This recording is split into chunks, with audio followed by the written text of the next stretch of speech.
Hello, everybody, and welcome back to the Washed Athlete Podcast. It is currently Friday morning, 12:23 in the morning, and we just got back from the viewing of Black Panther, Wakanda Forever. It's a little bit late, to bear with us, but we wanted to give our initial reactions to the film, give some spoiler thoughts, some spoiler-free thoughts, and just kind of our overall impressions of the movie. If you're new here, we are the Washed Athlete Podcast. We are a group of 5 guys. There's only 2 of us right now because we were able to see the movie tonight. If you like what you see in this video and this is your first time seeing a video, which it may be because we're covering a big movie, please go check out our other stuff. If you like it, drop a like, comment, tell us what you thought about the movie. Try not to spoil in the comments. We're going to put that in the comments, kind of put like a spoiler alert, but we're only going to be covering spoiler-free thoughts for like a few minutes. But as we said, we're going to kind of hop into this, and I think the first place to start it is that our theater experience kind of plays a role into how you see movies. Mm-hmm. So we saw it Thursday, and usually typically comes out on Friday, so this is like the first day you can actually see it for like the general public, and we saw it at 8:40 p.m. Our theater was not packed. Which was surprising. Not a packed theater, and not a loud theater at all. We were joking on the way over that we were going to set the over-under at like 3.5 times clapping. No one clapped. There was not one clapping scene in the movie. And the movie is pretty serious tone, but overall to have maybe a half a clap during the entire movie is like kind of crazy. There wasn't many oohs, ahs, laughs in the theater. So laughs. I mean, there was laughs, but I mean, I wouldn't even not as loud as like you got in other movies. Yeah, fair enough. I mean, this wasn't like a Thor: Love and Thunder kind of movie. No, not like a Thor: Love and Thunder, which that review is out on our channel if you want to go check that out after watching this. Yep. So we are going to hop into spoiler-free thoughts. We also cover this on our Instagram a little bit in quick sound bites. But Raj, some spoiler-free thoughts, overall impressions, generalized the movie. Wakanda Forever. Oh, I didn't think that was going to play, but moving on. Okay, spoiler-free thoughts. Overall, the movie is like, well, going into it, we all know what happened to Chadwick Boseman. Rest in peace. We all know what happened, and we knew that the movie was going to have to address it somehow. And honestly, it's not really a spoiler to say this, but I really like the way that Marvel actually handled this.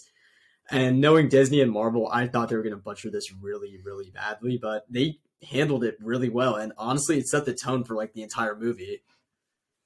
Like, I don't really have any other spoiler-free thoughts that will kind of like keep it spoiler-free. Just go see it. It's really good. Yeah, the movie's very good. Some things that we like that are not really spoiling: soundtrack, visuals, professionalism, CGI, storytelling. All that stuff is really well done in the movie. It's a very like professional product. I mean, there's times that we've critiqued Marvel for not putting the most professional and money into their projects. You don't watch She-Hulk. You don't watch this and say, wow, this was a project that wasn't put together as well as it could have been. Like, this is a very well done professional movie. They knew that this was going to get a ton of action at the box office, and I'm sure it will. So, spoiler-free thoughts, definitely go check it out. It's a great movie, great storytelling. And we're only really like 3 minutes in the pod, but we don't really like to not talk about spoilers or be restricted to that. So if you have not watched the movie at this point, I would click off of this video, come back to it after you see the movie, or if you really don't care, keep watching and supporting us.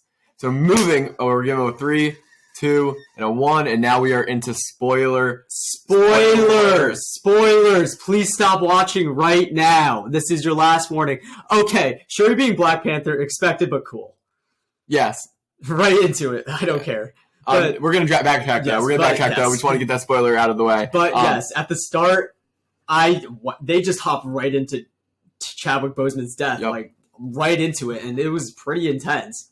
Like Shuri running around the lab, like scrambling to try to solve whatever genetic makeup makes up the whatever the plant was called, the heart-shaped herb. Yeah, the heart-shaped herb. Trying to synthesize like a literal plant to save T'Challa, and they keep it at unspecified illness, which I like that they didn't say cancer, like what happened to Chadwick Boseman, or they didn't say some like crazy ass thing from Marvel. Like, I enjoy that they left it discreet and it still honored Chadwick Boseman. For sure. And I think like the first thing we wanted to cover is Chadwick Boseman's death. We're not going to really talk about it through the rest of the movie because his death is tragic as they covered it in the beginning. There's a lot to like in this movie, and we don't want to keep relating it back to, well, they did a good job because they had a lot to handle with Chadwick Boseman dying. Like, the movie on its own, I want to look at that as a separate project. Part of that was the death of T'Challa, the character.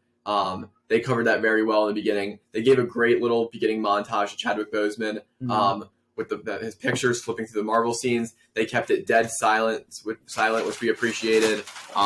Just giving people a moment to reflect. And a nice little touch is that they made the screen purple, which is colon cancer color, like for colon cancer awareness, which is like a nice little touch on top. It was a good moment. I think it really kind of set the tone going into the movie, because overall the movie is a pretty serious movie. They hit on big themes and a lot of grief. So I don't think this movie like needed to be started off with some like big witty jokes like some other projects have done in the past, because they were covering some pretty serious stuff. Mm-hmm. And just one time, I think I got this right.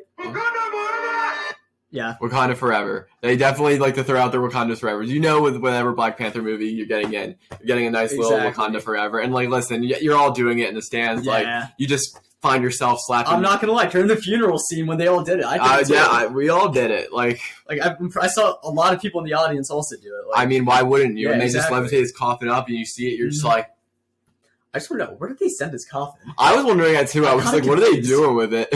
Like, they're just gonna drop it in the water somewhere? I think it's maybe like a Viking funeral kind of thing. I don't know if they like take it somewhere to like formalize it into the ancestral plate or something, but I don't know. Maybe they just dropped in the ocean. Who knows? Yeah, I'm not I did think about it at the same time. I was thinking like, wow, where are they taking the body? Yeah, okay. It was a little bit interesting. But like we said, hop right into the chaos. Just like you see Shuri panicking, and right there you have like a big seed for the movie where like Shuri doesn't get to say bye to her brother because to the king, because she's too busy trying to fix a cure. And her AI, the Wakandan Jarvis, I forget the name of it. Grail? No. Grail, yeah. Grail, maybe. I'll figure it out later. But he was telling Shuri the king's heart rate is down to 34, which is very, very low, and he's gonna... Except if you're me when I'm sleeping. Okay, that's a little concerning, but moving on. Yeah, and Shuri, instead, like, I've seen, like, you see it in medical shows and even in hospitals, too. Like, doctors will keep trying to work to save a patient. Yep. And even family members of like doctors and stuff, they'll try to keep doing that. They're like, we'll find something instead of spending their last moments accepting it. And that acceptance was a very big theme throughout this movie. Yep.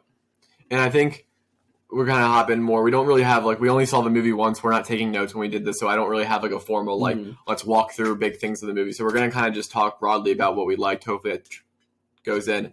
First off the bat, Raj is very on top of it. Soundtrack. Oh my god, this soundtrack was.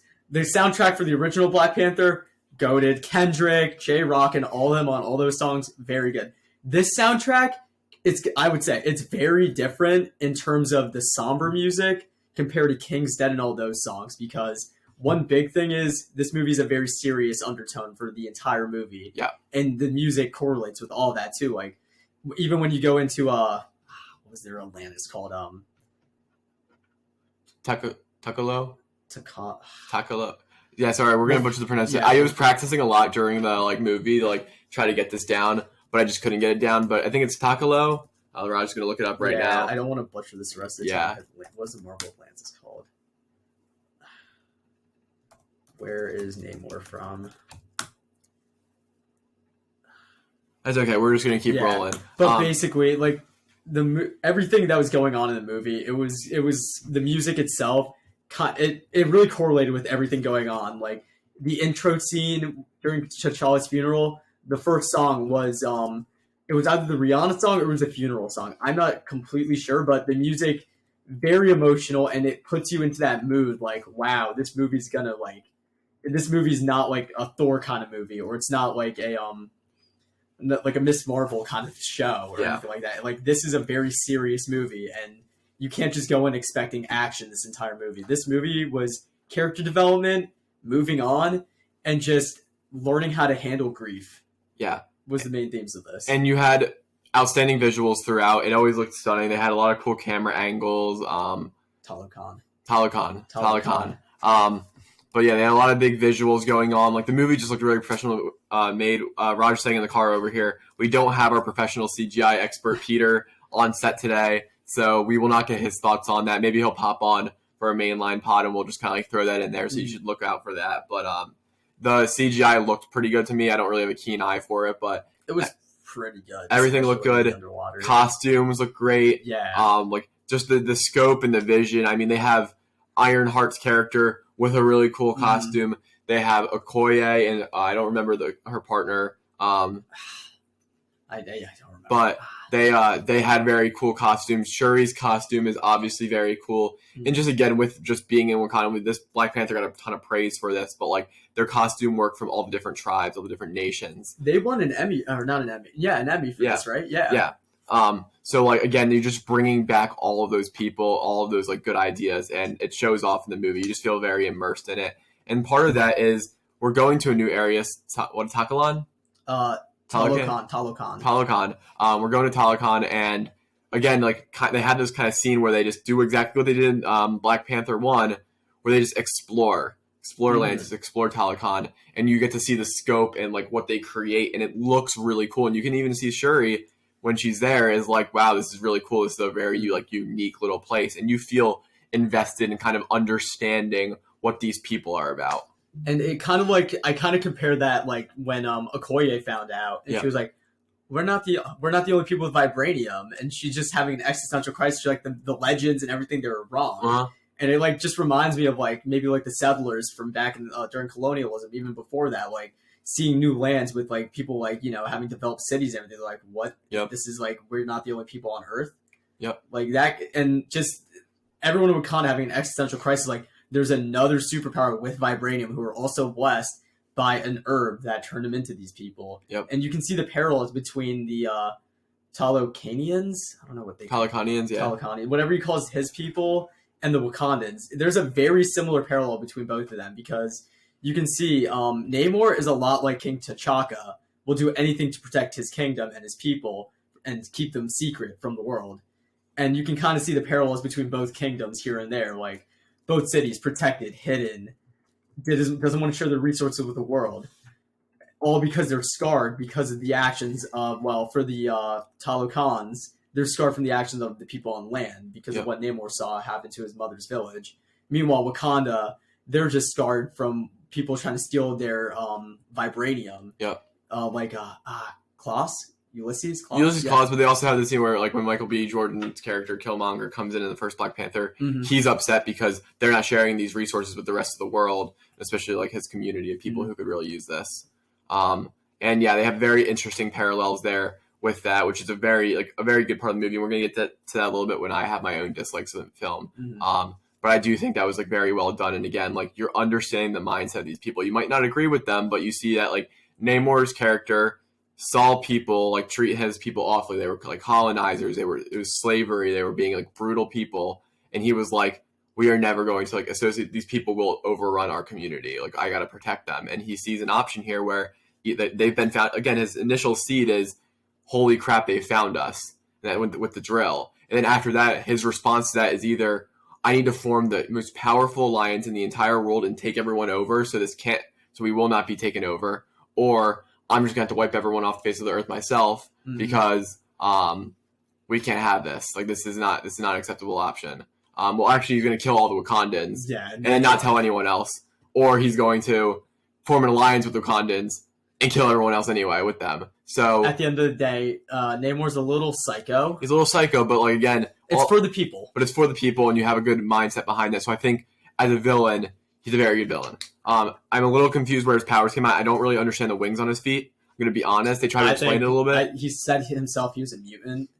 Okay, it was a mutation that happened because he was pregnant when his mom drank the. Yeah, it just felt a little bit. It did feel a little cheap to me. Like you got end up wings on your feet, but like I didn't really mind it too much. I'm pretty sure in the comics that he's an actual like mutant. That's why. And I think this is Marvel's way of not like straight up saying, "Oh yeah, he's just a mutant," and then they'd have to introduce the whole X-Men theory and all that stuff. Yeah, so Marvel's just teasing us. I can hear that. Yeah, I hear an argument for that. We're going to cover a little bit of themes here. Again, the themes in this movie are very big, and the number one is grief. See in the beginning scene, Shuri's devastated. T'Challa, her brother T'Challa, has died. And you also see just through grief through other characters. You see it with Nakia later. You see it with the mom. I always mess up her name. Ramonda. You see it with Ramonda. You see it with Okoye. You see all these people are affected. The whole community is affected by T'Challa's death. And the main character, because the star of the movie, it's unequivocally, it is Shuri. And you see her reaction through this as she doesn't really take the time to accept his death. And she doesn't spend that time. She doesn't really believe in the ancestors. She's a very scientific oriented person. She doesn't believe in afterlives or anything like that, or like any of the like religious beliefs of her people. She just sits there and thinks it's not scientific. You can't scientifically prove this. Like there's no proof. And she even told her mother when she was trying to help her move on, no, what you felt is just a construct in your brain that's just trying to help you cope. Yep. And that's like an argument a lot of people have in like society. And I think a lot of the argument for like religion is that like, oh, it gives you something to look forward to in the afterlife. And they kind of had that little moment there where Ramonda was like, hey, like this is how I've been dealing with it and how I feel like I've been able to cope with his death. And she's clearly sure he isn't doing well. And you see the grief in every decision they make. You talk about like moving on, where it's like, Shuri doesn't even really try to recreate the heart-shaped herb because she's like, the Black Panther is dead. There is no other Black Panther. She said that the Black Panther died with her brother. Yeah. And that's like a big, like, she was not ready to move on and take that next step. Like, and then you have those, like, we talked about the stages of loss where, like, Shuri kind of went through her own stage of loss where she was kind of like more denial and like, I'm not ready to move on. And then by the end, she's like full of vengeance. And then eventually she like resolved and gets through that a little bit. It took her a while. It took her literally the entire movie to finally move on. But yeah, she went through the stages of loss and the hero's journey both at the same time, which I would say is really cool to see because it kind of has like parallels and places where they like connect and everything. So it was cool to see Shuri grow as a character because before we just knew her as the witty sister who's really good with technology. We didn't think of her as like a Black Panther type of character or someone who's had to deal with all this.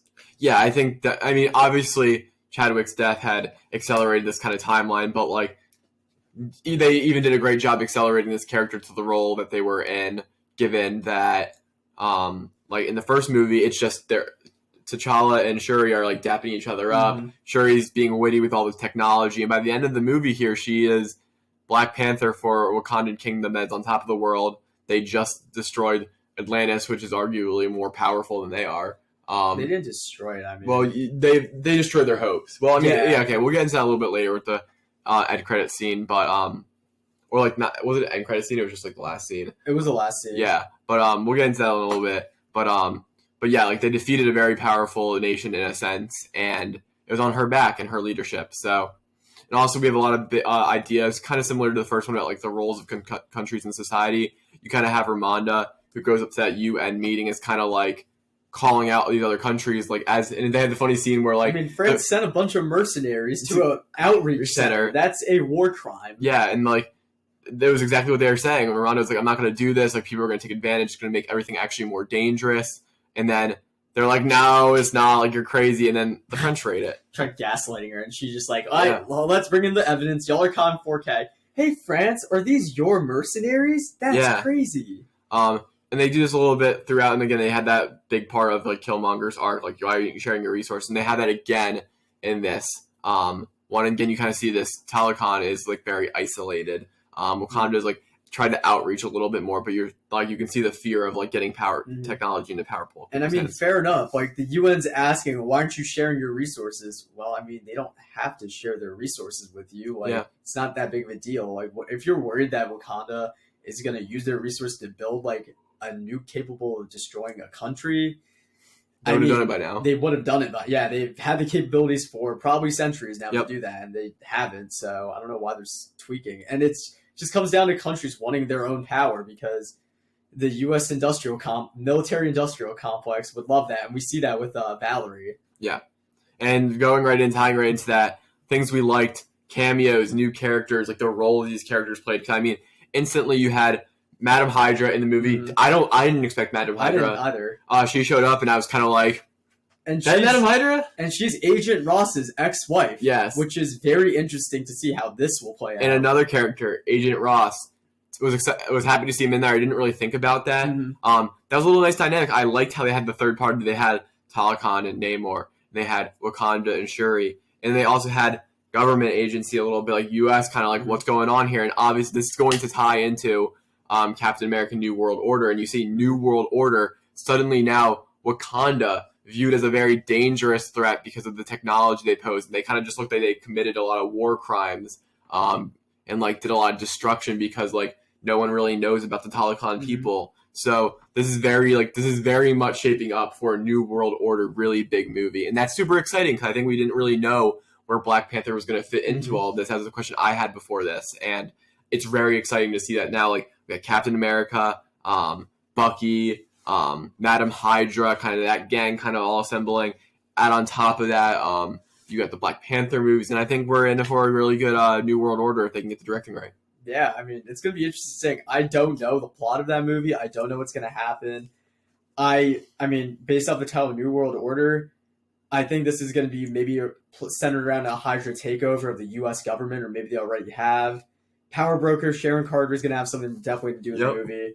I don't know if Black Panther is going to tie into it. Maybe Shuri will. We'll see. Because, I mean, we'll get into it later, but Shuri is not the queen of Wakanda anymore. Yep, she's not. She decided that politics ain't for her and being a queen isn't for her, but she still kept the powers of the Black Panther, which means she's like she's like T'Challa before T'Chaka's death.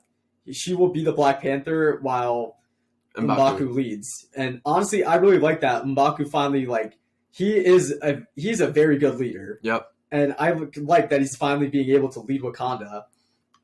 Yeah, I do too. And going on to some of the new characters still that we had, Ironheart, they keep calling her the engineer or Riri Williams. That's her name. Riri Williams. But they keep calling her the scientist in the movie. They keep repeating just the scientist, the scientist. Great character, tons of really positive energy. The MIT joke. Yeah. They just they do a lot of good things with their character. And I think a lot of people were like, all right, she's the woman Tony Stark. And I don't think that's the case at all. I don't think she's got this, she's not this arrogant personality. She's kind of very witty, very she's relatable. She's like your college student. Yeah. A typical freshman in college. Yeah, it's a very good character. I'm really actually excited to see Ironheart She's doing work for these MIT, you literally see the MIT kids who are paying her to do their work. And for a fact, those MIT kids got an awful legacy. Yeah. If they're willing to cough up $1,000 for an assignment. Yep.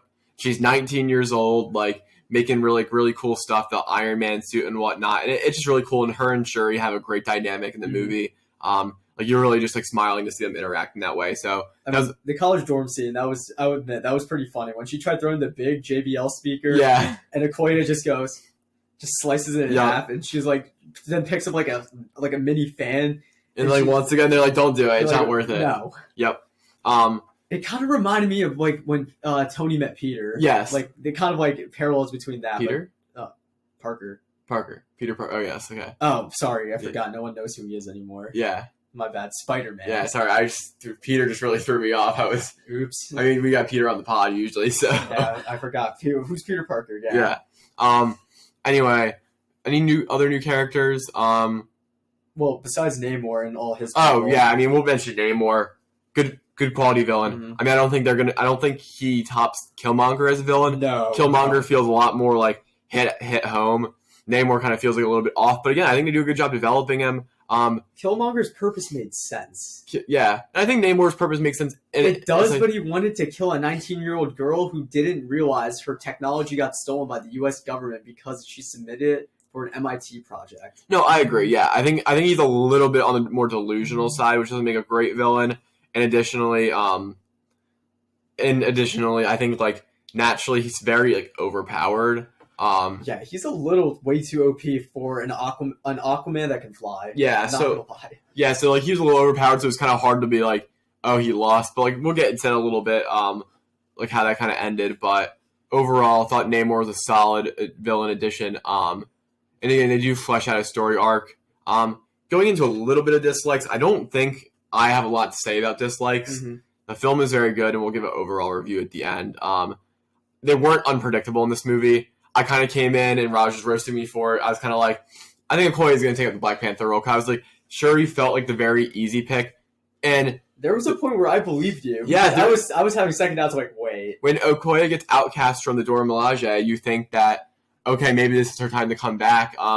Then you got Nakia coming back a little bit, and now suddenly you're oh man, there's three players. At one point I was Raj, there's three great players on the board. Who's it going to be? I watched the trailers.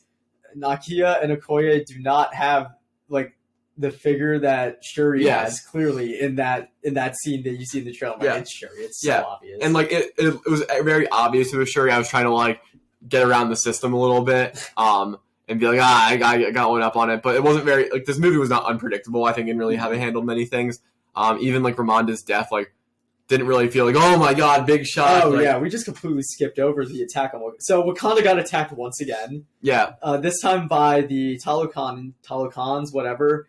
Namor, so it wasn't really like, an attack to wipe out the city, not like a Hela just wiping everyone kind of thing, or a Thanos just going like that. They're trying to prove a point. Yeah. It was like, quickly get in. He said, I will kill the queen. And he did exactly what he said that he was going to do if he caught them in Talokan territory in the water. And he did. And, I mean, her death wasn't to a spear. It was with a bunch of water grenades. And she drowned, saving Riri Williams, which, honestly, it's like, it's the honorable way to go out as a queen. Yep. You saved a 19-year-old girl, and she saw something in her, too, so she saved her. Felt very Peter Parker-esque a little bit, where, like, you have Aunt May die, and it's kind of like, well, that's Peter's. I mean, yeah, it's Peter Parker's. I just keep getting thrown off by Peter being on the pod and Peter Parker. You have Peter Parker, like, he doesn't have his parents. Uncle Ben is not around. He loses Aunt May. Now he has no family. Same kind of thing with Shuri. Like, she's really This is the second time Marvel's done that, and these have been the best movies in my opinion. I mean, they're covering very serious themes, and it makes the movie have stakes, and that's what it is. You like are like when you see Shuri go from one movie ago being like, I mean, when you have T'Challa, and Ramonda, they're all in line to be the ruler of Wakanda before Shuri is. By the midpoint of this movie, she has no one. Shuri is like 20 years old and is in charge of the country. She has no one left. She doesn't know what to do. And, I mean, it does come back. She can't handle her grief because of T'Challa's death. And she tells her mom, if I let these thoughts take over, I'm going to burn the world down. Yep. And that plays a big part into 3/4 of the way through the movie when that scene did come up. The one where Riri Williams and Shuri, they both did their own projects. So when Shuri was exploring Talokan with Namor, Namor did make a couple mistakes. I don't know if he had a thing for Shuri or he wanted to genuinely, or he was just trying to, make an alliance. But he gave his mother's bracelet to her. And the thing with his mother's bracelet is it was imbued with the same herb that gave them, the Talokans, their breathing abilities. Yeah. And one can assume, if it was right next to vibranium, chances are they might have the same genetic structure or something similar to help Shuri out. So Shuri, it took her a little bit to connect the dots. She finally analyzed it. And after a very good song, that whole montage that was amazing. Great. Yeah, that the music was good. It's always cool to see them doing some really weird tech stuff. Like that's always fun. And what you keep going on what you're saying. Yeah, I'm trying to find the song so I can tell them. Yeah, I can't find it. Whatever. Alone by Burna Boy. Yeah, that song really good. And that entire scene, because it's a you see also like a parallel with Riri Williams and Tony Stark in the lab hammering away. Yep. And then you see like the suit being made, but you also see Shuri slowly figuring out how to recreate the heart-shaped herb. And she does recreate it. And that was when Nakia comes in, and I'm sitting there like, oh my god, Shuri might not take it. She might just give it to Nakia. And then, Shuri obviously took it. Yep. But the biggest shock in this movie for me was when Shuri gets into the ancestral plane, or whatever it's called. Yep. Gets in there, and she does a little swim out thing from where her mom drowned, swims up to the surface and gets up, and you see the throne, and you assume, maybe T'Chaka, even T'Challa, or Ramonda, you're going to see on the throne. No. It's Killmonger. Michael B. Jordan returns to this movie, not alive, but in the ancestral plane, and tells Shuri, you and I are the same. Yep. And honestly, he's not wrong. He was not wrong one bit at all, because Shuri was out for blood. She was going to get back in blood at Namor for everything he did and take out all her frustrations on the Talokans. And she went on a war path that the climax of the movie.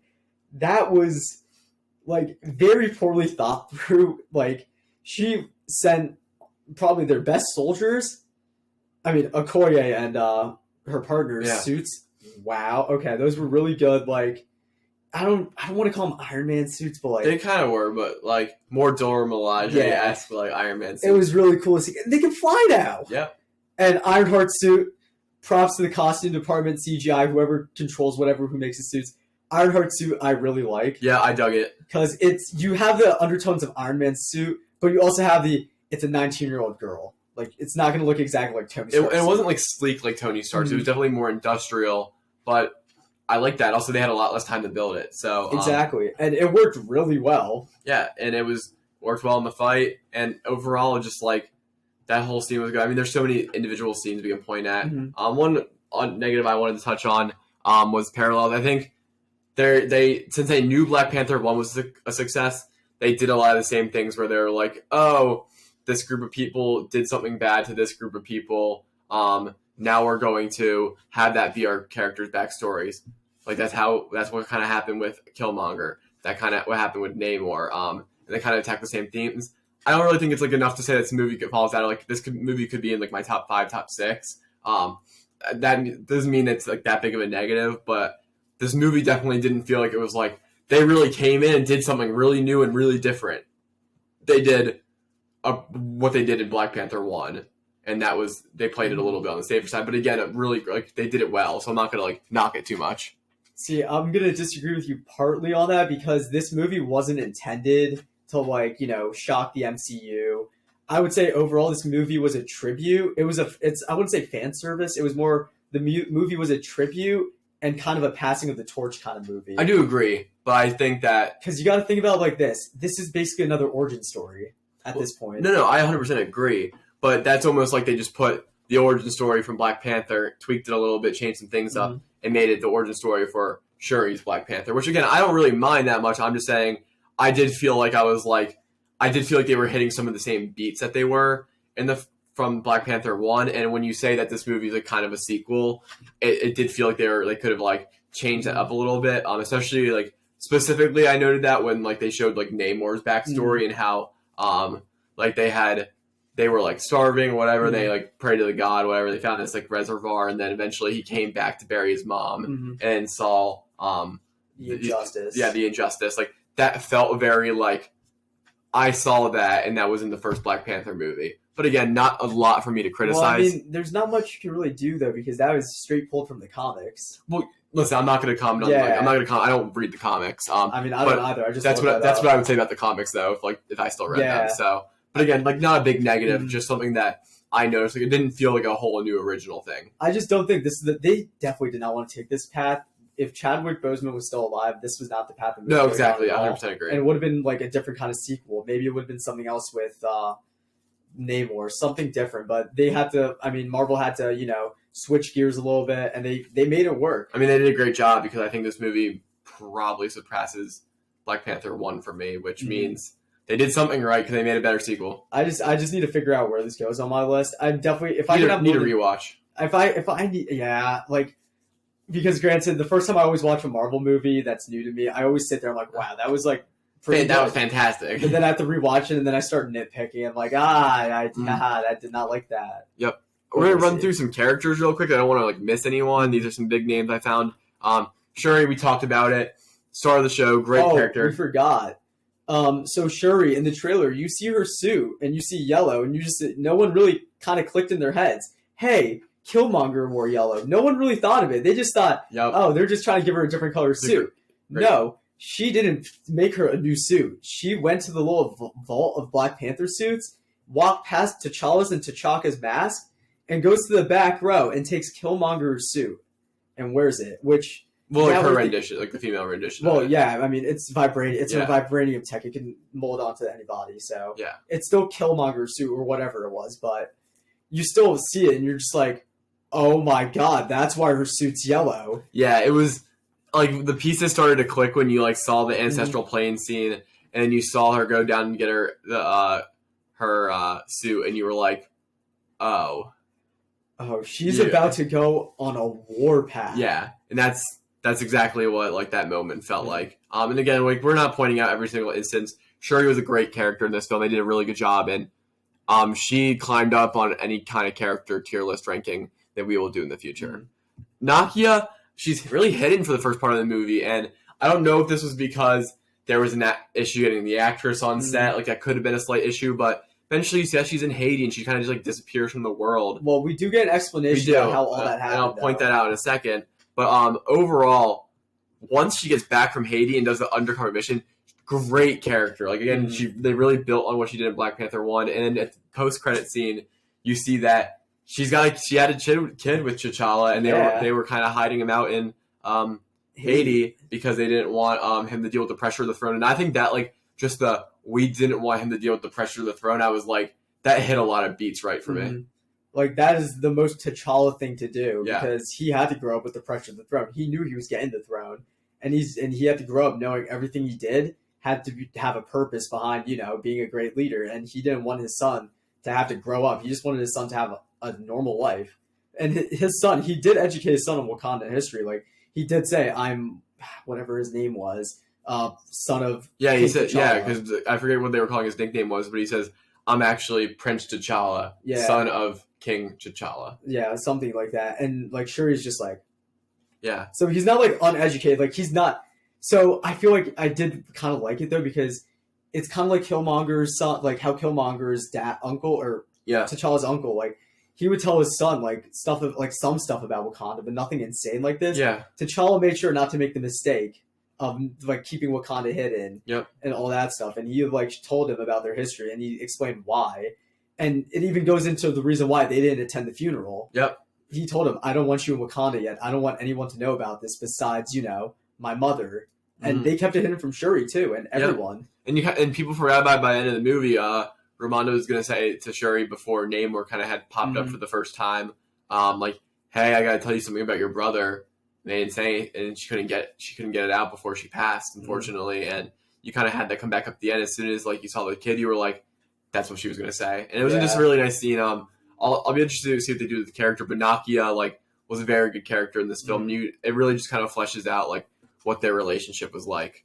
Ramonda, like you see her like in opening scene for the UN, she's badass. Like she's holding it down. She's upset. She's lost her husband. She's lost T'Challa. She's super afraid to lose Shuri. And then in the process, she loses her own life. She was holding it down. She was stern, and it was tough to see her get to the next character on our list. It's tough to see her fire Okoye, General of the Dora Milaje. I mean, if I was in Ramonda's position, Okoye said, don't worry, Shuri will be fine with me. Because from the position of a queen and the position of a mother, putting your trust into basically your other daughter is what Okoye was to her. And Okoye just saying, don't worry, she'll be fine. Abducted by the person you were very scared of. I mean, in that situation, you're not just going to be like, oh, it's okay, in front of every, like, high council member. She's still the queen, and she had to, take action. And even Okoye's explanation, please don't do this. I've dedicated my life to you, and I've lost a lot. And she goes, oh, you've lost a lot? My husband's dead, and my son's dead, and my daughter's kidnapped and probably dead too. So no, bye. You're not the general no more. Honestly, like... It hurt. It hurt, though. It was sad to see that happen, but, like, it was necessary. Yeah, like, I love Okoye's character, and it hurt to see her get fired out of the door of the But now this opens her up to more opportunities in the MCU. Because now she's not tied under protecting. I will admit, it was a sad scene to see, but Okoye has been through so much. She had to deal with T'Challa dying twice. Everyone keeps forgetting that because of the snap. She saw T'Challa fade before her eyes, and then she had to see his heart just stop beating as well. And you're also forgetting that she had to be there when T'Challa gets knocked off the waterfall against Killmonger, and she flips sides to Killmonger because she's worked so hard to stay loyal to the throne, and she does it, and she actually ends up turning at the end of the day on the king at the time, and then goes back and like just to see her arc. And that when I saw her like crying and like she put her spear into the I know it's not a spear, but no, it was a spear. Do they call them spears though? Yeah. Okay. Spears. She put her spear into the ground, and I was like, damn, like that stinks. But another great character. At this time, she needed a break from being general of the army and being the protector of the throne. Like, she needed that break. But listen, she can fight. She can very well fight, but now she has free autonomy to do whatever. That was crazy. Some of the fighting scenes with her. Oh my god, she's so insane. Yeah, it was cool. They did a lot of cool action scenes in this movie as well. And then last character on the list we hadn't really gotten to, M'Baku. His character growth has been amazing since the first movie. Because you see it in Black Panther 1, right back in Infinity War and Endgame, and right into Black Panther 2. you see him kind of go from this like a-hole character and this guy who's just like, I want the throne, and always smacks his chest like a macho man kind of dude. And then you see in Infinity War, he goes to, even at the end of Black Panther 1, you see him go to T'Challa and like, I'm with you, don't worry, I got you. And in Infinity War, I stand by your side, we're going to defend Wakanda with our lives. And then you see him in this movie, he's giving Shuri advice, and she like goes up to him, Shuri, and goes, your brother asked one thing of me, and that was to protect you and give you advice. So yeah, no, his character has grown a lot, and by the end of the movie, he's gotten what he wanted to get from the first Black Panther movie, and that's the throne. But this time, it's not out of spite. It's for his people, the Jabari, and the people of Wakanda. Yep. Because he knows they need a leader, and Shuri can. I mean, as great of a character Shuri is, she cannot lead a nation. Yep. So I really want this. I'd like to see what happens and see what M'Baku does, because I mean, he has to also deal with the UN and all that, so it'll be kind of funny to see him. Imagine this man, like, he's not going to wear a suit to the UN. No. He's going to wear his armor, and he's going to walk in, and he's going to go, silence, whoo, whoo, whoo. Yep. Love M'Baku's character, like Raj said, didn't get a lot of screen time in this movie. It was the subtle things, though. It was the subtle showing up to Ramonda's funeral. It was the subtle chat with Shuri. It was the subtle, like, even arm wrestle for, like, the Black Panther kind of like test or whatever, like see if the powers actually worked. Like these subtle things they did with M'Baku's character were really, really powerful. He grew from a antagonist to a mentor, to leader, to honestly, like, his character development's been great. And we'll have to see what happens with Black Panther 3. It's probably not coming before New World Order, so we're going to probably see Wakanda in New World Order. Black Panther 3 probably will not be out until like 2030 at this point. It'll be a while, so it'll be interesting to see kind of how that dynamic is when we get there. See y'all in residency for that. Yep. But I think that is going to be most of it. We're going to end real quick with kind of just some like overall like thought, like kind of like what you would summarize of the movie, where you kind of like think it places in the MCU. So this movie, I do like when Marvel does not make every movie something like life-ending in the MCU. This movie was, I mean, it sounds kind of bad to say, but like it was Marvel having to try to recover and like, you know, fix their plot lines from everything that happened. It's what happened to Chadwick Boseman was terrible, but Marvel did a good job at not like parading his death and making it like a very big like deal.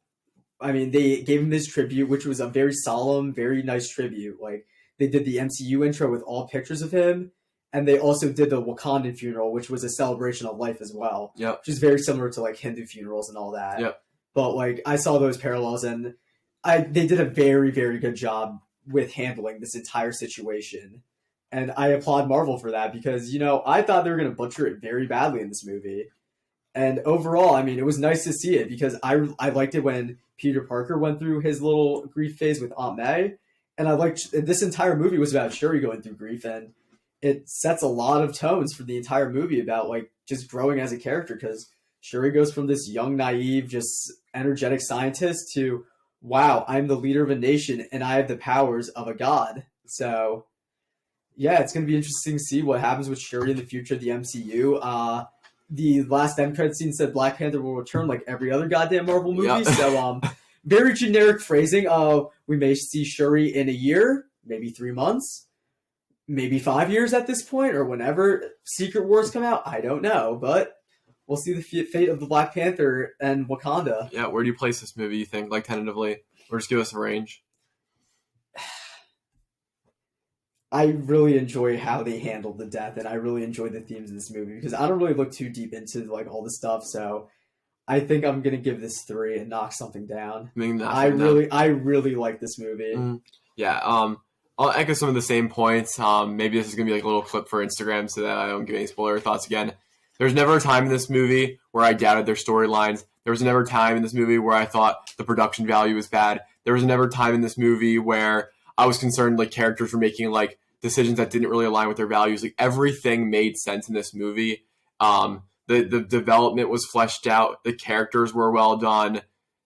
This is like what you expect out of like top tier Marvel projects, and they really kind of came through on that. I'm not going to say it's like a top 3 project, because that space is reserved for like obviously only 3 movies, and you have projects up there like Endgame and Infinity War, so it is a very narrow list. But like this movie like had like the expectations and the production value to be a top 10 project, and it absolutely. Would you say this was better than Spider-Man No Way Home? I'm not sure if I would say that because of spectacle. Mm-hmm. That being said, if Spider-Man No Way Home is my 3, this is maybe like my 5, my 4. This is a very like well done movie. I'm putting this in the 4 to 7 range. Tentatively, I'd have to go back to my list, but I'd have to rewatch this movie too, just to like nitpick because I did it with all the other ones. Yeah. But we'll see. I mean, you can't say enough good things about this movie. There was never a point where I was even like, my eyes were down and I was like, what am I watching here? Or like, oh, I've lost interest. Like, I was just locked in all the time. Like, I checked my phone 4 times because of fantasy football notifications. That's it. Like, I didn't go on like any social medias or anything. I was locked in. Like, this was not like Eternals. Not like, honestly, I went on my phone several times during Thor too because I mean, some of that movie dragged a little bit without whatever the goat screaming. Yeah. But like, no, you do not want to leave your seat while watching this movie. Like, even if you have to go to the bathroom, you will not leave. Yep. Like, you are glued to the seat this entire 2.5 hours. Yeah, so I mean, obviously, from everything we said, if you made it this far in the review, go watch the movie if you haven't watched it. I'm assuming you've watched it at this point. Rewatch it. We could only cover so much in this review. Again, like I said, we're not taking notes when we're watching.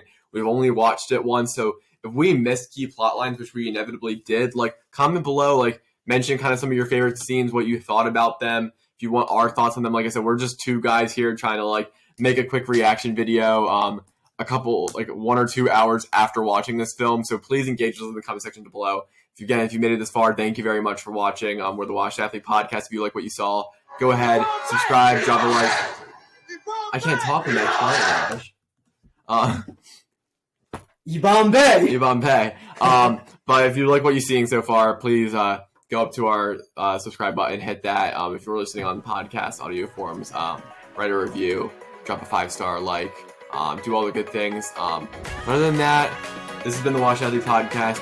Use code WASH20 at buckedup.com. We will see you next time.